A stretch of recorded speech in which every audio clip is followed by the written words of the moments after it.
Check check hello check. मुझे पता है आपके पास बहुत कुछ है कहने के लिए, लेकिन मैं चाह रहा हूं आप यहां से शुरू करें। बिल्कुल। आपको लगता है राहुल गांधी ने अपनी राजनीति मरते क्या ना करते इसलिए की है, इसलिए बदली है ये राजनीति क्योंकि बीजेपी हिंदुत्व पर, राष्ट्रवाद पर इतना कामयाब होती चली गई, ऐसी आंधी सुनामी आई कि सब उड़ गए। कांग्रेस ने सॉफ्ट हिंदुत्व पर आने की कोशिश की, सबको पता है, गुजरात में याद है, मंदिर गए प्रियंका, उसके बाद से कोशिश की, लेकिन वो कामयाबी नहीं मिली। क्या इसीलिए थक के, हार के आखिर में उनको यह समझ में आया कि हिंदुत्व पर नहीं जाना है और हमको जाति पर आना पड़ेगा, और इसीलिए ये बदले हुए राहुल, बदली हुई पॉलिटिक्स दिखाई दे रही है? बोलने दे, तकलीफ हुआ है बेचारे को, बोल।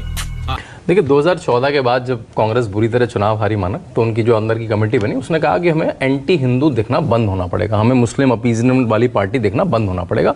तो आपने हिंदू रन, जनेऊधारी सब देखा, आपको शांडिल्य ब्राह्मण सब देखा उन्होंने, लेकिन वो भी नहीं चला, ना स्टेट चुनाव में चला, ना नेशनल इलेक्शन में चला। जब इनको पता कि राम मंदिर का उद्घाटन होने वाला है, मेजर हिंदू कंसोलिडेशन होगा, तो एक साल पहले से कास्ट सेंसस की बात करनी शुरू करी। कास्ट सेंसस का तीर उन्होंने नीतीश कुमार के कंधे पर रख के छोड़ा, लेकिन वो तीर भी कहीं लगा नहीं जाके, क्योंकि उसके बाद राजस्थान, मध्य प्रदेश, छत्तीसगढ़ आप हार गए। तो लेकिन उनके पास और कुछ बचा ही नहीं भाई, अब मेरे पास तीर ही दो थे, या तो मैं मुस्लिम अपीजमेंट कर लूं, या मैं हिंदू अपीजमेंट कर लूं, या मैं हिंदू कंसोलिडेशन करने सॉफ्ट हिंदुत्व खेलूं, या मैं कास्ट का कार्ड करूं।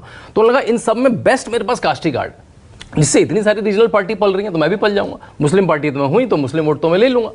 तो उन्होंने वो तार मारना शुरू करा। उनको भी, आपको पता है, हम कांग्रेस के लोगों से भी इंटरनली बात करते हुए कहते 50 आ जाएंगी, 60 आ जाएंगी, उनको लगा भाई 99 आ गई। तो अब लग रहा है कि जितना भी चला और तो मेरे पास कुछ है नहीं। लेकिन अभी हमारी बात हुई, सबने कहा कि क्या चुनाव ही बैरोमीटर है, तभी मैं लिख रहा था कि और बैरोमीटर क्या हो सकते हैं अगर मैं किसी नेता को नापूं। देखिए मैं इंटेलेक्चुअल आदमी, किताबें लिखता हूं, मैं राहुल गांधी को सुनता हूं तो मुझे कोई इंटेलेक्चुअल स्टिमुलेशन नहीं होता कि मुझे हाई आता, वाओ क्या सुना। मतलब शशि थरूर से मैं एग्री नहीं करता हूं, लेकिन आनंद आता है सुनने में। चाहे नरेंद्र मोदी हो, अरुण जेटली को पहले सुनते थे, पीयूष गोयल को सुनते थे, तो भाई आधी बातें तो राहुल गांधी की गिबरिश होती है। तो क्या मुझे इंटेलेक्चुअल स्टिमुलेशन आता है एक इंटेलिजेंट व्यक्ति को सुनने में? नहीं आता। चलो ठीक है, वो वैसा व्यक्ति नहीं है, मैं वो जनता के व्यक्ति हैं। अब जनता के व्यक्ति हैं, वो एसपीजी प्रोडक्शन में पले बड़े, महलों में पले बड़े, उनकी कोई गलती नहीं है। अब उनके लिए जो पॉवर्टी है, जो गरीबी है, जो भारत का समाज है, वो ट्यूशन की क्लास है, वो कि भाई ट्यूशन दे देगा कोई उनको, भाई ये भारत ऐसा होता है, भारत में गरीबी ऐसी है।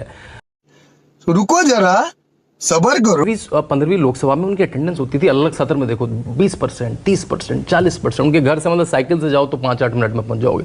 उसमें कितनी डिबेट, अगर नेशनल एवरेज है 60 का, वो डिबेट में 2, नेशनल एवरेज 300 क्वेश्चन का, उनके क्वेश्चन 0। प्राइवेट मेंबर बिल शायद उनको पता ही नहीं होता क्या है। तो मुझे वहां नहीं दिखा वो क्या विंग कर रहे हैं, छप्पी मार रहे हैं, वो फाड़ रहे हैं, यही देखा। अब आते हैं, उन्होंने गवर्नमेंट में कुछ कराया, एजेंडा लेकर बैठ जाते हैं, उन्होंने गवर्नमेंट में कुछ कराया क्या? उन्होंने गवर्नमेंट में कुछ कराया क्या? नहीं, मैं देखिए तथ्य बता रहा हूँ, इस पे ओपिनियन बनाइए, मैं तथ्य बता रहा हूँ।